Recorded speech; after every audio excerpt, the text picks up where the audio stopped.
বিসমিল্লাহির রহমানির রহিম। চুপ করতে হবে, চুপ করতে হবে, স্থির হতে হবে, শান্ত হতে হবে, ধীর হতে হবে।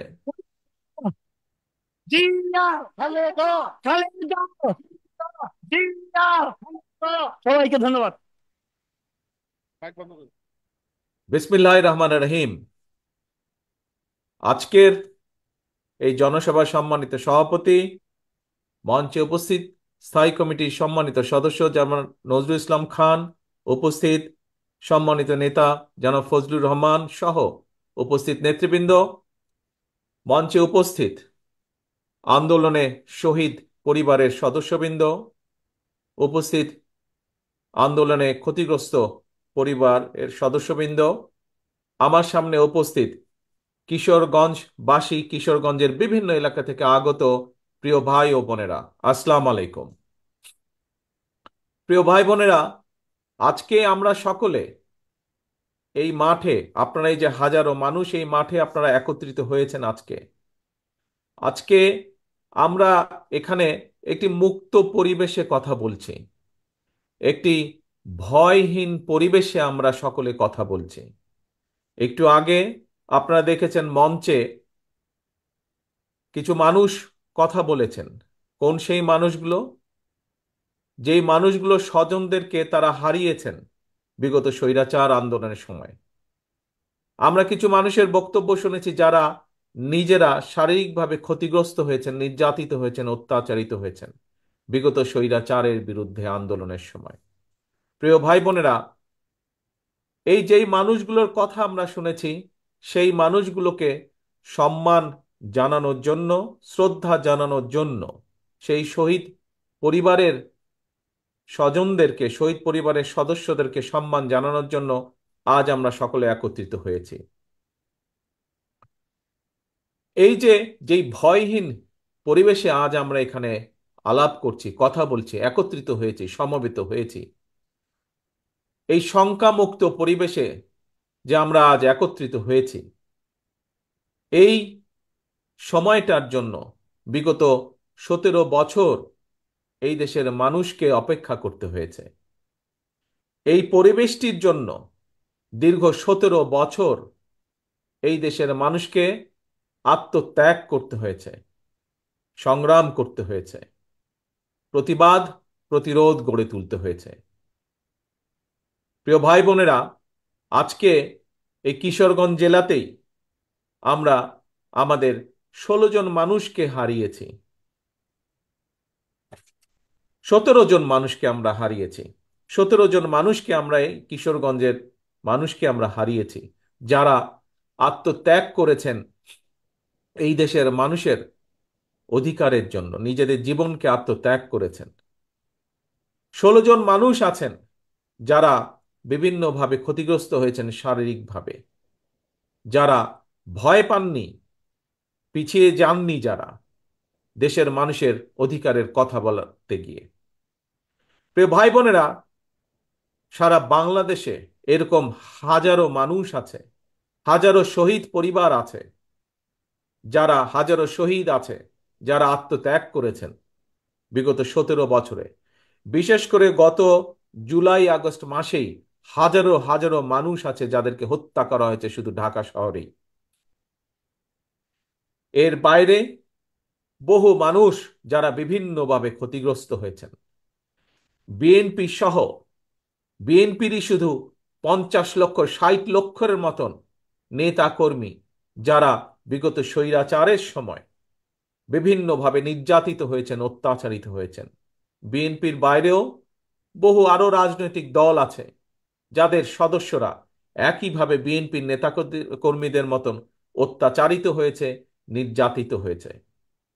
প্রিয় ভাই বোনেরা, এই যে এত মানুষ শহীদ হয়েছেন, এত মানুষ আত্মত্যাগ করেছেন, এত মানুষ নির্যাতিত হয়েছেন, কেন এই মানুষগুলো আত্মত্যাগ করলেন, নির্যাতিত হলেন?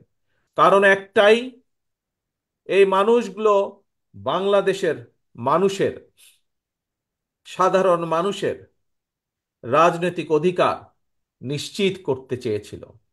আমরা যে আজকে মুক্ত পরিবেশে কথা বলছি, এই রকম একটি মুক্ত পরিবেশের নিশ্চয়তা নিশ্চিত করতে চেয়েছিল এই মানুষগুলো। কিন্তু আমরা দেখেছি স্বৈরাচার দাবিয়ে রাখতে চেয়েছিল এই বাংলাদেশের মানুষকে। প্রিয় ভাই বোনেরা, এই বাংলাদেশের মানুষ দেখিয়ে দিয়েছে যে তারা গুলির সামনে নিজেদের বুক পেতে দিতে রাজি।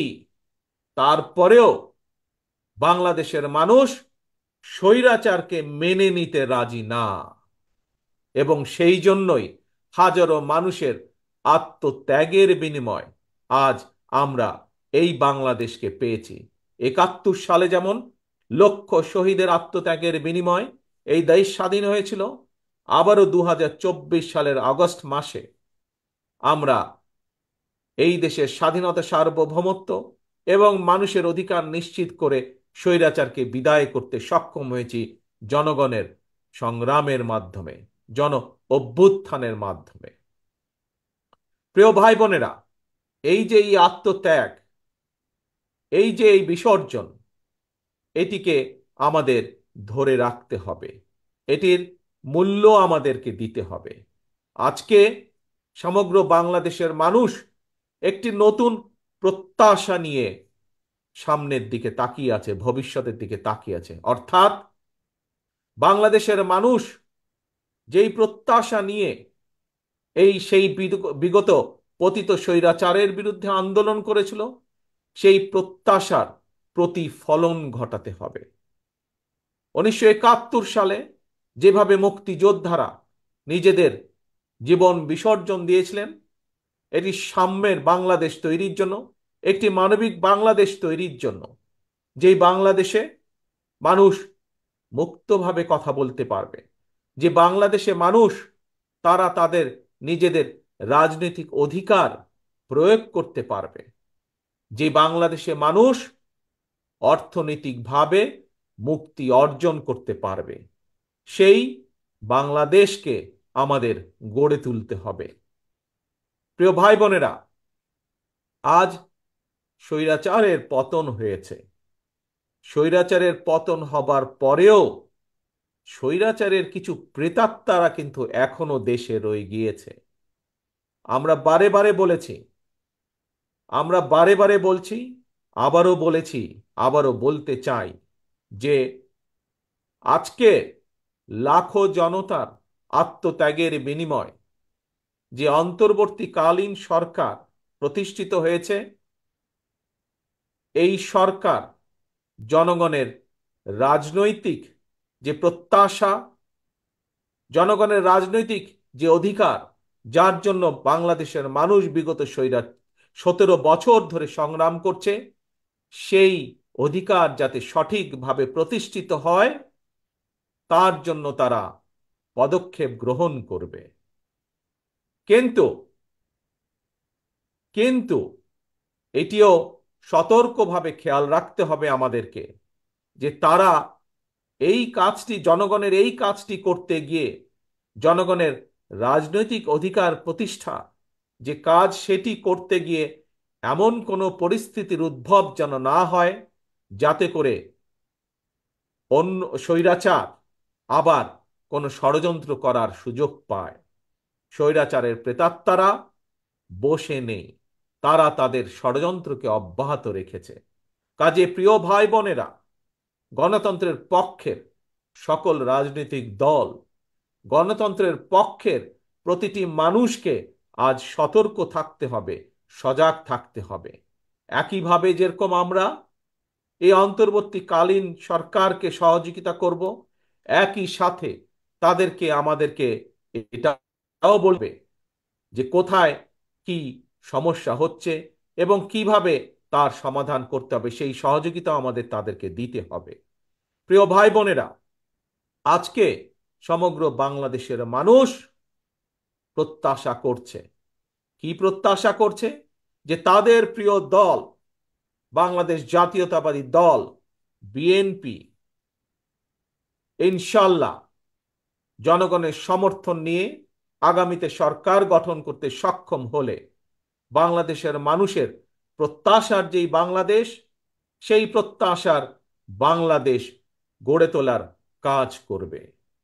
প্রিয় ভাই বোনেরা, গত কয়েকদিন ধরে আমি একটি কথা বলেছি, নিশ্চয়ই আপনারাও সেই কথাগুলো শুনেছেন, বিভিন্ন জনসভায় আমি বলেছি। আজ আপনাদের সামনেও সেই কথা বলতে চাই।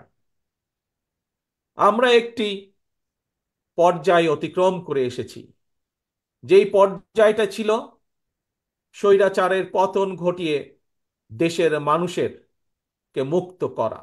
প্রিয় ভাই বোনেরা, স্বৈরাচারের পতন হয়েছে, বাংলাদেশের মানুষ স্বৈরাচার মুক্ত হয়েছে।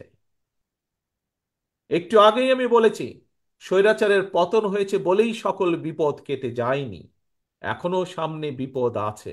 আমাদেরকে এই ব্যাপারে সতর্ক থাকতে হবে।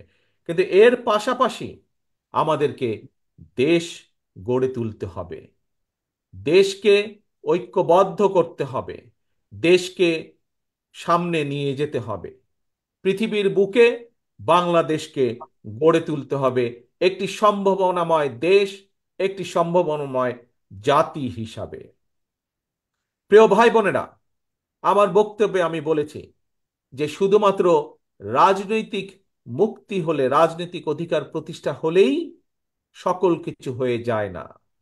রাজনৈতিক ক্ষমতা অর্জন, রাজনৈতিক অধিকার প্রতিষ্ঠা পাশাপাশি আমাদেরকে বাংলাদেশের মানুষের অর্থনৈতিক মুক্তির সংগ্রামেও জয় যুক্ত হতে হবে।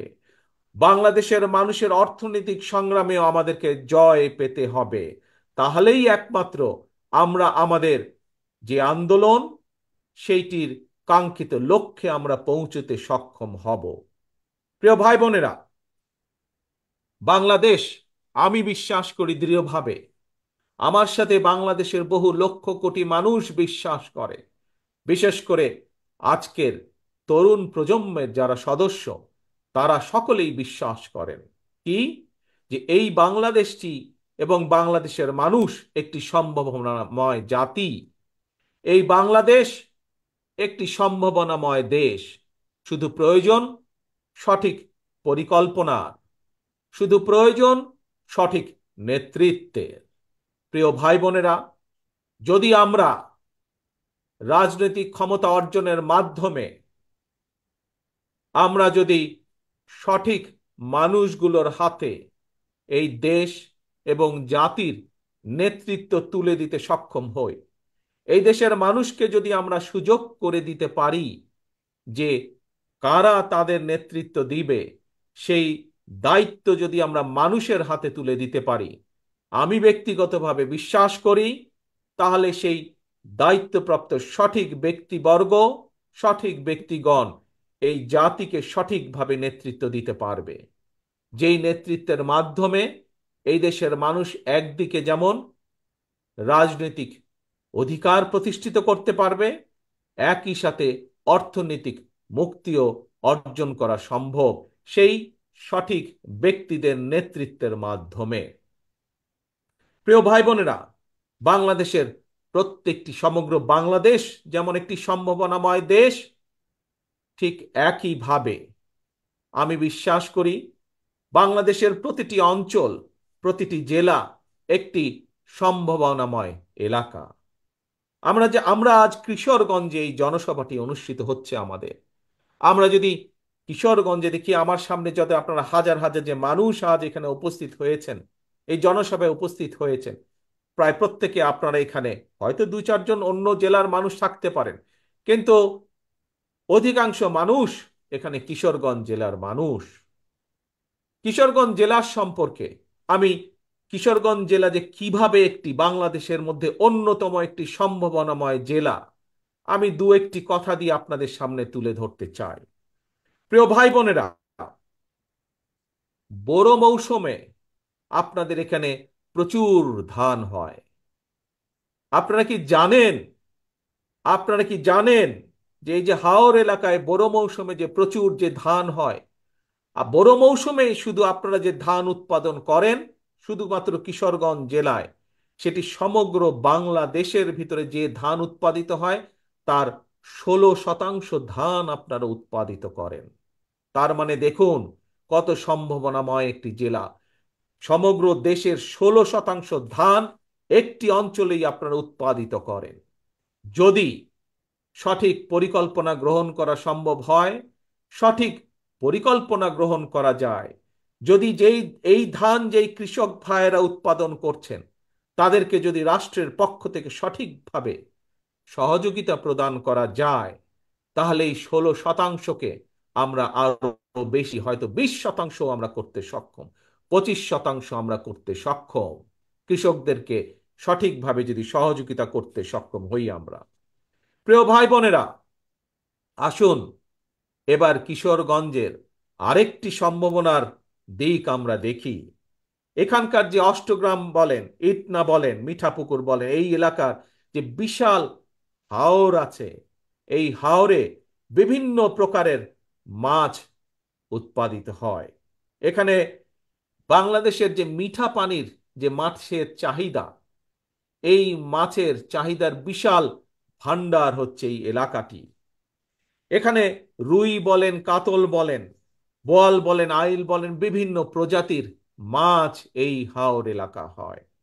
প্রিয় ভাই বোনেরা,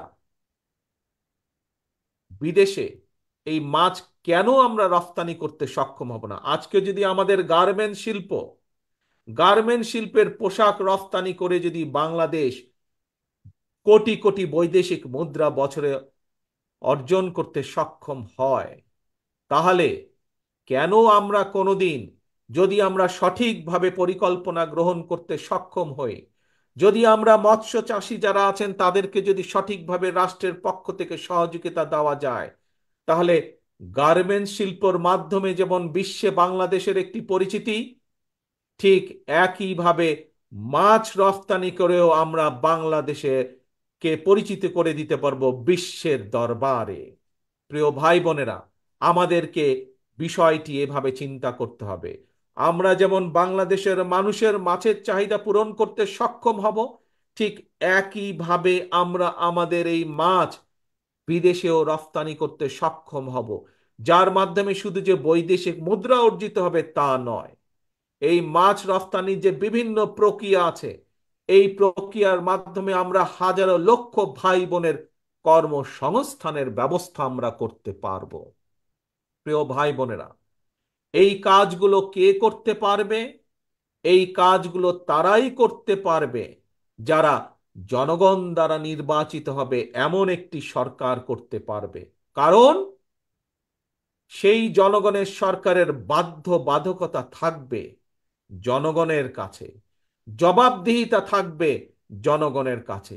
যেহেতু তাদের জবাবদিহিতা থাকবে জনগণের কাছে, সেই জন্য জনগণের অভাব অভিযোগ তাদেরকে দেখতে হবে, শুনতে হবে। সেই জন্য জনগণের সমস্যা তাদেরকে দেখতে হবে, জনগণের দুঃখ কষ্ট তাদেরকে দেখতে হবে।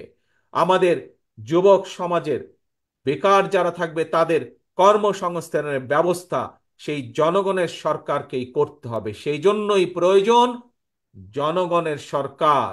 সেই জন্যই বাংলাদেশে প্রয়োজন বাংলাদেশের মানুষের কাছে জবাবদিহিমূলক একটি সরকার, যারা বাধ্য থাকবে জনগণের কাছে। এবং সেজন্যই সেই অধিকার প্রতিষ্ঠিত করতে হবে ভোটের মাধ্যমে, এবং সেই অধিকার প্রতিষ্ঠিত করতে হবে জনগণের মাঝ থেকে। জনগণের জন্য সেই অধিকারকে প্রতিষ্ঠিত করতে হবে যে কোনো মূল্যে। আজকে যে শহীদ পরিবারগুলো আমাদের সামনে আছে, এই পরিবারের সদস্য যারা শহীদ হয়েছেন, তারা এই অধিকার অর্জনের জন্যই শহীদ হয়েছেন। আজকে যে মানুষগুলো পঙ্গু হয়ে আমাদের সামনে মঞ্চে বসে আছে, তারা জনগণের এই অধিকারকে প্রতিষ্ঠিত করার জন্যই আজ এই ক্ষতির সম্মুখীন হয়েছেন। যেদিন বাংলাদেশে মানুষের এই অধিকার প্রতিষ্ঠিত হবে, সেদিন তাদের ত্যাগ এই ত্যাগের সঠিক মূল্যায়ন করা হবে। প্রিয় ভাই বোনেরা, আপনাদের এই কিশোরগঞ্জের আরেকটি সম্ভাবনা আছে, যে সম্ভাবনাটি আমি আপনাদের সাথে তুলে ধরতে চাই। হয়তো অনেকেই সেই সম্ভাবনাটি বিষয় অনেকেই জানা নেই, কারণ এইটির ব্যাপারে খুব বেশি প্রচার বা প্রসারও নেই। সেটি কি হচ্ছে? সেটি হচ্ছে কিশোরগঞ্জের অষ্টগ্রামের যে পনির। এই পনিরের কথা জানেন অনেক মানুষ, কিন্তু বহু মানুষ জানেন না। এই পনিরকে আমরা বিশ্বে পরিচিত করতে পারি, এই পনিরের উৎপাদনের মাধ্যমে যদি সঠিক সঠিক পরিকল্পনা গ্রহণ করা হয়, তাহলে বিশ্বের বুকে এই পনিরকে আমরা ছড়িয়ে দিতে পারি। এবং বিশ্বের বুকে ছড়িয়ে দিয়ে যেমন আমরা সুনাম অর্জন করতে পারি শুধু পনির ছড়িয়ে দেওয়ার মাধ্যমে, সবচেয়ে বড় যে বিষয়টি অর্জিত হবে এর মাধ্যমে, বহু ভাই বোনের কর্মসংস্থানের ব্যবস্থা করতে আমরা সক্ষম হব। প্রিয় ভাই বোনেরা, আমি আগেই বলেছি, বাংলাদেশ জাতীয়তাবাদী দল বিএনপির প্রধান যেই লক্ষ্য, একটি হচ্ছে জনগণের জনগণের রাজনৈতিক অধিকার প্রতিষ্ঠার সংগ্রাম। একই সাথে আরেকটি যে প্রধান লক্ষ্য, সেটি হচ্ছে জনগণের অর্থনৈতিক মুক্তি অর্জন। আমরা জনগণকে সমগ্র বাংলাদেশের, আমরা স্বৈরাচারের আমলে দেখেছি তাদের কিছু কিছু লোককে তারা অনেকভাবে অনেক কিছু করেছে। এরই ভিতরে আপনারা দেখেছেন কিভাবে বিদেশে তাদের শত শত বাড়ি ঘর তারা তৈরি করেছে এই জনগণের অর্থ পাচার করে বিগত 17 বছর ধরে। কিন্তু বিএনপি গুটি সংখ্যক লোক না। বিএনপি চায়, বাংলাদেশ জাতীয়তাবাদী দল চায়, এই যে আপনারা আজকে মাঠে যে হাজার হাজার মানুষ যারা এখানে উপস্থিত হয়েছেন, আপনাদের মতন সারা বাংলাদেশে এরকম গ্রামে গঞ্জে ছড়িয়ে থাকা যে কোটি কোটি মানুষ, সাধারণ মানুষ আছে, প্রত্যেকটি মানুষকে অর্থনৈতিকভাবে শক্তিশালী বুনিয়াদের উপরে বিএনপি মানুষকে প্রতিষ্ঠিত করতে চায়। এটি হচ্ছে বাংলাদেশ জাতীয়তাবাদী দলের অন্যতম লক্ষ্য। প্রিয় ভাই বোনেরা, এখন আপনাদের সামনে আমি আমার একটি ইচ্ছার কথা তুলে ধরতে চাই।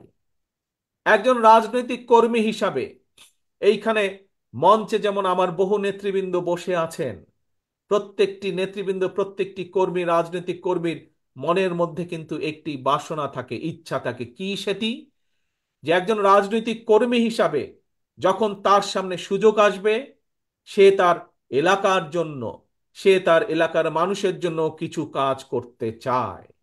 হয়তো কেউ কেউ তার যেই মাপের কর্মী বা যেই মাপের নেতা, সে সেভাবে চিন্তা করার চেষ্টা করে। কেউ চায় তার এলাকার, সে যদি সুযোগ পায় তাহলে তার এলাকার একটি রাস্তা সে তৈরি করবে। কেউ চায় সে যদি সুযোগ পায়, তার পক্ষে যদি সম্ভব হয়, এলাকার মানুষের সমস্যা হয়তো একটি ব্রিজ, সেই ব্রিজটি তৈরি করবে।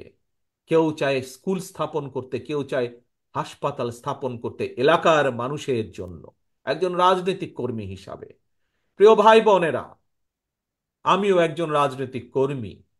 আমারও একটি ইচ্ছা আছে যে কোনোদিন যদি আল্লাহর রহমতে বাংলাদেশের মানুষের সমর্থনে আমাদের পক্ষে যদি সম্ভব হয় দেশের জন্য কাজ করার অতীতের মতন, দেশের মানুষের জন্য কাজ করার অতীতের মতন, তাহলে আগামী দিনে আমি একটি কাজ করতে চাই এই বাংলাদেশের মানুষের জন্য। বিশেষ করে গ্রাম থেকে শুরু করব এই কাজটি। ধীরে ধীরে হয়তো শহর পর্যায়ে যাব আমরা, কিন্তু যেহেতু বাংলাদেশের অধিকাংশ মানুষ বসবাস করেন বাংলাদেশের গ্রামগুলোতে, জেলা পর্যায়ে, উপজেলা বা থানা পর্যায়ে, গ্রাম পর্যায়ে, সেই জন্য তাদের কাছে এই পরিকল্পনা বা কাজটি আমি নিয়ে যেতে চাই। কি সেই আমার পরিকল্পনা? আমার পরিকল্পনাটি হচ্ছে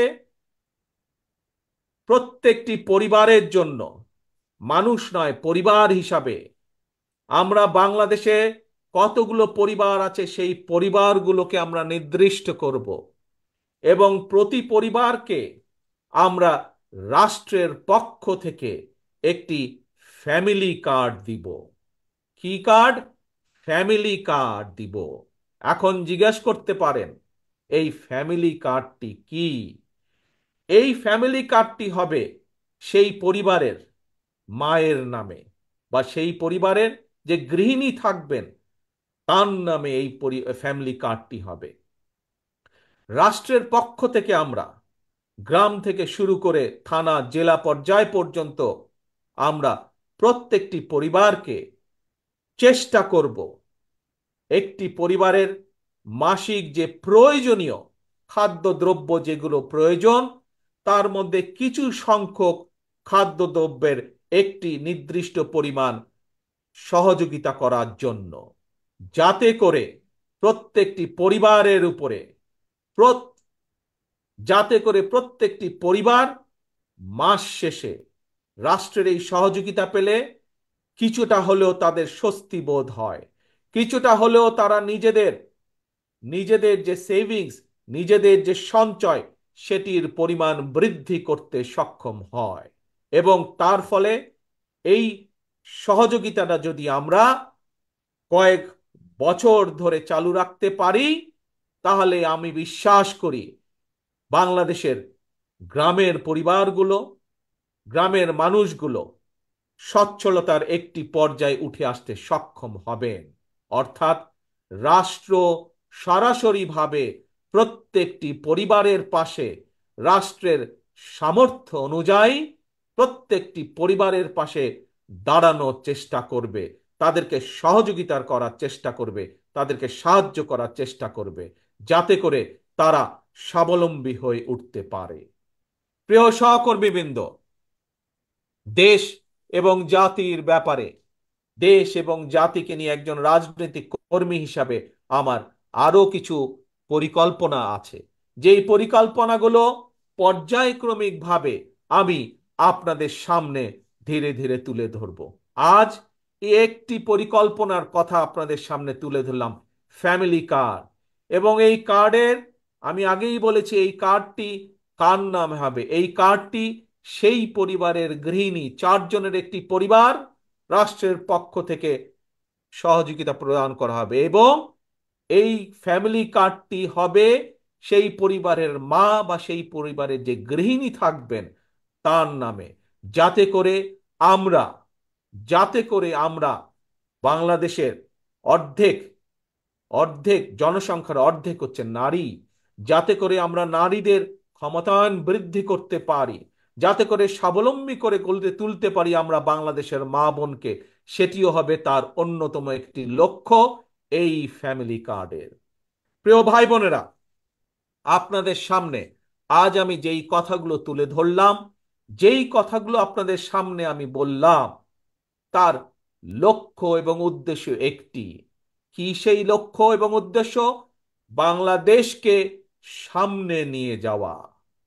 আমরা বাংলাদেশের মানুষকে স্বাবলম্বীভাবে গড়ে তুলতে চাই অর্থনৈতিকভাবে। আমরা বাংলাদেশের মানুষের রাজনৈতিক অধিকারকে প্রতিষ্ঠিত করতে চাই। এবং এটিই হচ্ছে আমাদের লক্ষ্য, এটিই হচ্ছে আমাদের উদ্দেশ্য। কিন্তু এই লক্ষ্য এবং উদ্দেশ্যকে বাধাগ্রস্ত করার জন্য স্বৈরাচারের দোসররা এখনো তাদের ষড়যন্ত্রকে অব্যাহত রেখেছে।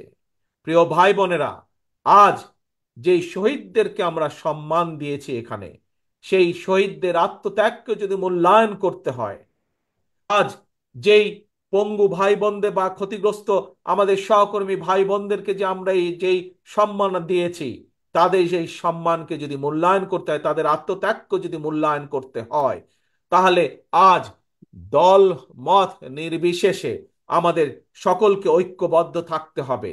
ঐক্যবদ্ধ থাকতে হবে আমাদেরকে এই দেশের স্বার্থে, দেশের মানুষের স্বার্থে ঐক্যবদ্ধ থাকতে হবে।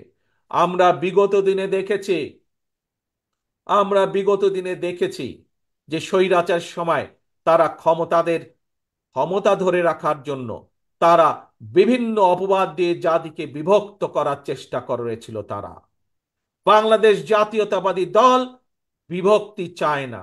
আমরা চাই জাতিকে ঐক্যবদ্ধ করতে। আমরা চাই আমরা সকল দল মত নির্বিশেষে, বাংলাদেশে বিএনপি যেমন আছে, বাংলাদেশে অন্য আরো রাজনৈতিক দল আছে। আপনারা দেখেছেন, কয়েকদিন আগে আপনারা দেখেছেন, আমরা বলেছি দলের পক্ষ থেকে যে আমরা দলের পক্ষ থেকে 31 দফা একটি পরিকল্পনা বা কর্মসূচি আমরা ঘোষণা করেছি। এই 31 দফায় আমরা পরিষ্কারভাবে তুলে ধরেছি যে আমরা চাই আমরা সকলকে নিয়ে সরকার গঠন করতে। আমাদের সাথে বিশেষ করে আমাদের সাথে বিগত 17 বছরের স্বৈরাচার বিরোধী আন্দোলনের সময় যে সকল রাজনৈতিক দলগুলো আমাদের সাথে ছিলেন, যে সকল রাজনৈতিক দলের নেতৃবৃন্দ আমাদের সাথে ছিলেন এবং এখনো আছেন, আমরা চাই দল মত নির্বিশেষে সকলকে নিয়ে এই জাতি গঠন করতে, সকলকে নিয়ে এই দেশকে পুনর্গঠন করতে। প্রিয় ভাই বোনেরা, প্রিয় ভাই বোনেরা, দেশনেত্রী খালেদা জিয়া একটি কথা বলেছিলেন যে এই দেশের বাইরে দেশনেত্রী খালেদা জিয়ার কোনো ঠিকানা নেই। বাংলাদেশের বাইরে দেশনেত্রী খালেদা জিয়ার কোনো ঠিকানা নেই। দেশনেত্রীর খালেদা জিয়ার সন্তান হিসাবে আজ আপনাদের সামনে একইভাবে আমিও বলতে চাই, বাংলাদেশের বাইরে আমার কোনো ঠিকানা নেই। কাজেই এই দেশই আমার ঠিকানা, এই দেশই আমার প্রথম ঠিকানা, এই দেশই আমার শেষ ঠিকানা। কাজেই এই দেশকে জন্য আমরা, এই দেশের মানুষের ভালো কিছু করার জন্য আমাদের সকল প্রকার সকল প্রকার আমাদের সব সব রকম প্রচেষ্টা আমাদের থাকবে। প্রিয় ভাই বোনেরা, কাজেই এই দেশই আমাদের প্রথম, এই দেশই আমাদের শেষ বাংলাদেশ। আসুন আজকে আমরা এখানে সকলে মিলে প্রতিজ্ঞা গ্রহণ করি। কি সেই প্রতিজ্ঞা? যেই শত হাজার মানুষ আত্মত্যাগ করেছেন স্বৈরাচারকে বিদায়ের জন্য, যেই হাজারো মানুষ নিজেদের ক্ষতির সম্মুখীন হয়েও দমে যাননি স্বৈরাচারকে বিদায় করার জন্য, সেই মানুষগুলোকে সম্মাননা জানিয়ে, সেই মানুষগুলোর আত্মত্যাগকে মূল্যায়ন করে আমরা সকলে ঐক্যবদ্ধ থাকি।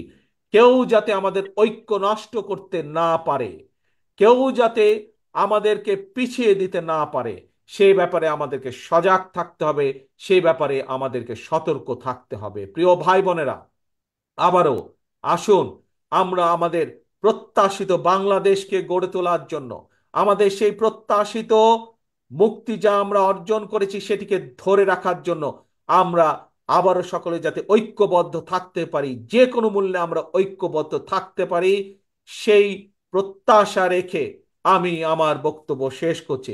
ইনশাল্লাহ আপনাদের সাথে আবারও দেখা হবে, আবারও কথা হবে। আল্লাহ হাফেজ। বাংলাদেশ জিন্দাবাদ, বাংলাদেশ জাতীয়তাবাদী দল জিন্দাবাদ।